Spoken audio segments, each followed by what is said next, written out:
Hello and welcome to How to Solve YouTube channel, where we share tips and tricks in just a minute.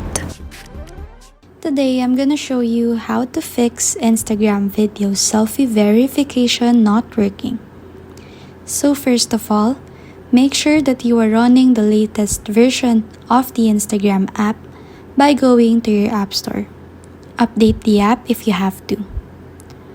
But if this doesn't work, then you need to clear app cache. To do this, open your device settings, then scroll to General. Tap on it, then tap on iPhone storage.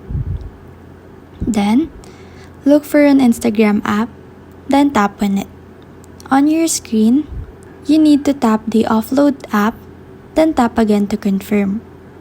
Then, the Reinstall button will show up. Tap on that to reinstall the app. Check if it fixed the issue. But if it doesn't, do the solution number 2 all over again.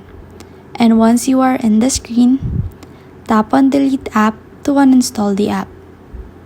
Then, open your app store and search for Instagram.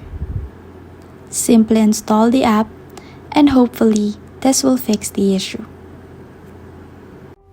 Please like and subscribe for more content, and also don't forget to click on the notification bell so you'll be notified whenever we post a new video. We'll see you next time.